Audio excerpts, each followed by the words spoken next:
पाकिस्तान में हिंदू मंदिर को बुलडोजर चलाकर गिरा दिया गया है। पाकिस्तान में हिंदू मंदिर पर रॉकेट लॉन्चर से हमला किया गया है। इसके बावजूद भी भारतीय नेता और भारतीय सरकार चुप है। भारतीय मीडिया में बहुत ज्यादा कवरेज नहीं है। तो ऐसे में सवाल उठता है, आखिर क्यों?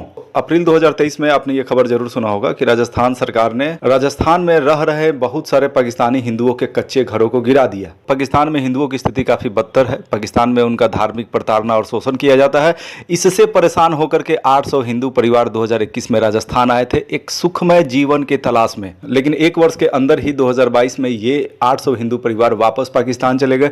यानी जिस सुखमय जीवन की तलाश में वो भारत आए थे वैसा उन्हें कुछ यहाँ मिला नहीं। आपको ये बात भी पता होना चाहिए कि भारत ने 40,000 से ज़्यादा रोहिंग्या मुसलमानों को शरण दिया है।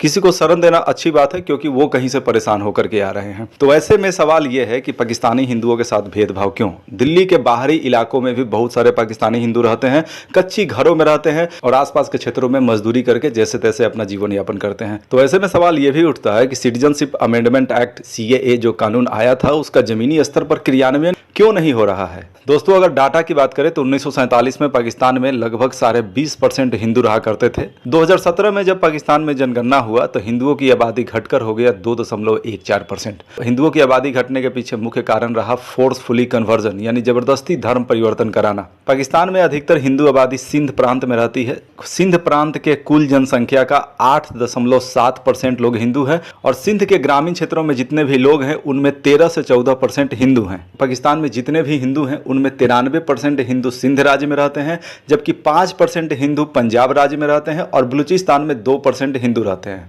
पाकिस्तान में हिंदुओं की इस आबादी को अब डिस्ट्रिक्ट वाइज देखते हैं। पाकिस्तान के सिंध राज्य के 3 जिलों के माध्यम से डाटा को और अच्छे से समझते हैं। पाकिस्तान के सिंध राज्य का ये जिला है उमरकोट। उमरकोट राजस्थान के सीमा पर है। यहाँ 52% से ज़्यादा लोग हिंदू हैं। ये जिला है थारपारकर जो भारत के गुजरात और राजस्थान के साथ सीमा साझा करता है। यहाँ 43% से ज़्यादा लोग हिंदू हैं, जबकि ये जिला है मीरपुर खास। यहाँ 38% से ज़्यादा लोग हिंदू हैं। अगर संख्या की बात किया जाए तो पाकिस्तान में सबसे ज़्यादा हिंदू आबादी वाला जिला थारपारकर है, जहाँ हिंदुओं की आबादी 7 लाख से भी ज़्यादा है। थारपारकर के बाद संख्या में सबसे ज़्यादा हिंदुओं की आबादी मीरपुर खास में है, जहाँ 5.8 लाख से भी ज़्यादा लोग हिंदू हैं, जबकि उमरकोट में 5.5 लाख से ज़्यादा हिंदू रहते हैं। पाकिस्तान का सिंध प्रांत जो भारत के राजस्थान और गुजरात के साथ सीमा साझा करता है, उसके दक्षिण पश्चिम कोने पर स्थित है पाकिस्तान का फाइनेंशियल कैपिटल कराची। कराची की आबादी 2 करोड़ से भी ज्यादा है। कराची के कोरंगी इलाके में है सोल्जर बाजार। सोल्जर बाजार में स्थित 150 वर्ष पुराना तमिल हिंदुओं के मारी माता मंदिर को बुलडोजर चलाकर ध्वस्त कर दिया गया। पाकिस्तान से ये जो खबर आया इससे पता चलता है कि पाकिस्तान में भ्रष्टाचार और धर्मांधता किस स्तर तक पहुंच चुका है। चूंकि पाकिस्तान में हिंदुओं की आबादी वैसे भी बहुत कम है, हिंदुओं की आवाज़ सुनने वाला वहाँ कोई है नहीं। दोस्तों, आप इतना तो समझते ही हैं कि जो बड़े शहर हैं वहाँ पर बड़े बड़े अपार्टमेंट्स बनाए जाते हैं, बड़े बड़े मॉल्स बनाया जाता है। इसके लिए बहुत सारे ज़मीनों को हड़पा भी जाता है।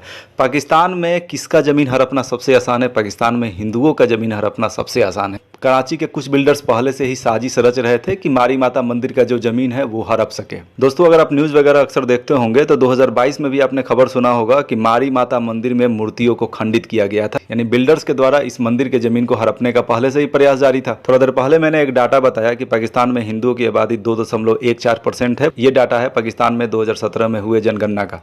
पाकिस्तान में अप्रैल 2023 में नया जनगणना शुरू हुआ। जनगणना में दोस्तों आपको पता है कि डोर टू डोर कैंपेन होता है और जनगणना में बहुत सारा लिस्ट होता है कि आप किस धर्म के हैं, किस जाति के हैं, इसको फिलअप करना होता है। तो पाकिस्तान में जो 2023 अप्रैल में जनगणना हुआ उसमें जो लिस्ट जारी हुआ वहाँ पर हिंदू अलग, अनुसूचित जाति अलग, यानी हिंदुओं में जो दलित हैं, अनुसूचित जाति हैं, उनको अलग दिखाया गया। यानी हिंदुओं के बीच आपस में मतभेद करने का पाकिस्तान में प्रयास किया जा रहा है। SC को हिंदुओं से अलग इसलिए दिखाया जा रहा है कि हिंदुओं का जो सामूहिक आवाज़ है वो तुलनात्मक रूप से और कमज़ोर हो सके।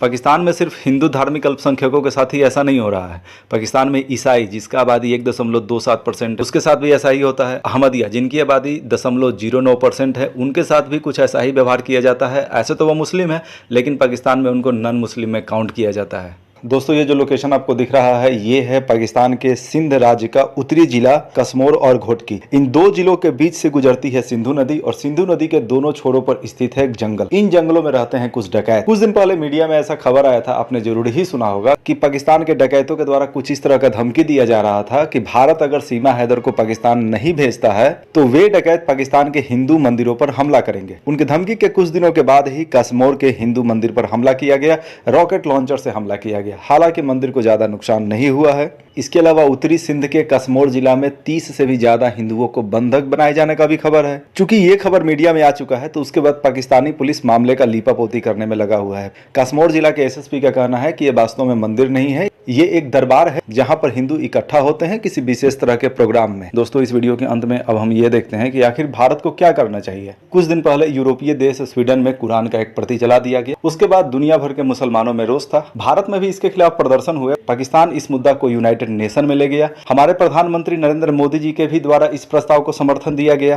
पाकिस्तान में जिस तरीके से हिंदुओं को प्रताड़ित किया जा रहा है, जबरदस्ती उनका धर्म परिवर्तन कराया जा रहा है, जिस तरीके से चुन चुन कर पाकिस्तान में हिंदू मंदिरों को निशाना बनाया जा रहा है, तो क्या वैसे में भारत सरकार को नहीं चाहिए कि इस मुद्दा को यूनाइटेड नेशन में उठाए और साथ ही साथ भारत पाकिस्तान को भी बोले कि हम तुमको समर्थन दिए हैं यूनाइटेड नेशन के तुम्हारे प्रस्ताव में, तो तुम भी हमारे प्रस्ताव पे समर्थन करो। भारत को ऐसा तो करना ही चाहिए, लेकिन साथ ही साथ ये भी एक बहुत बड़ा फैक्ट है कि ऐसा होने के बावजूद भी पाकिस्तान पे कोई फर्क नहीं पड़ेगा। तो ऐसे में आगे क्या करना चाहिए भारत को? पाकिस्तान में जो कुछ भी हिंदुओं के खिलाफ चल रहा है, तो जाहिर सी बात है आने वाले समय में पाकिस्तान से भारत में बड़ी संख्या में हिंदू शरणार्थी आएंगे। दोस्तों, मैंने वीडियो को शुरुआत में राजस्थान का एक एग्जाम्पल भी दिया था, साथ ही साथ दिल्ली का भी एग्जाम्पल दिया था कि पाकिस्तान से जो हिंदू शरणार्थी भारत आते हैं उनके साथ किस तरह का व्यवहार होता है। अब चूंकि भारत में रिफ्यूजी यानी शरणार्थियों के लिए कोई विशेष कानून नहीं है, भारत को इसके लिए विशेष कानून बनाने की आवश्यकता है। रिफ्यूजियों के लिए 1951 का जो इंटरनेशनल कन्वेंशन एंड प्रोटोकॉल है, भारत ने उस पर साइन नहीं किया है। अगर कुल मिलाकर कहा जाए तो भारत में शरणार्थियों के लिए कोई कानूनी ढांचा नहीं है, लेकिन अब कानूनी ढांचा बनाने की जरूरत है। हमारे देश के संविधान का अनुच्छेद 21 में ये बात मेंशन है कि अगर किसी देश से प्रताड़ित होकर शरणार्थी हमारे देश में आते हैं तो हमारा देश उनको फोर्सफुली उस देश में नहीं भेजेगा। 2021 में राजस्थान आए 800 हिंदू परिवार 2022 में वापस क्यों चले गए? भारत सरकार ने उनको भले ही जबरदस्ती नहीं भेजा, लेकिन जो मूलभूत सुविधाएं उनको चाहिए था वो मूलभूत सुविधाएं भी उनको नहीं मिल पा रहा था। वो कई तरह के कानूनी पेच में फंसे हुए थे, इस वजह से उनको जाना पड़ा। तो जो कुछ भी कानूनी पेच है उनको चूंकि मूलभूत सुविधाएं वगैरह भी नहीं मिल पा रही है, तो इन समस्याओं को भारत को दूर करना चाहिए। दोस्तों, इस तरीके से मैंने आपको इस समसामयिक मुद्दा पर समझाने का बताने का प्रयास किया। अगर मेरा प्रयास आपको अच्छा लगता है तो इस वीडियो को लाइक करें, चैनल को सब्सक्राइब करें। जय हिंद, वंदे मातरम। मिलते हैं एक नए वीडियो टॉपिक के साथ।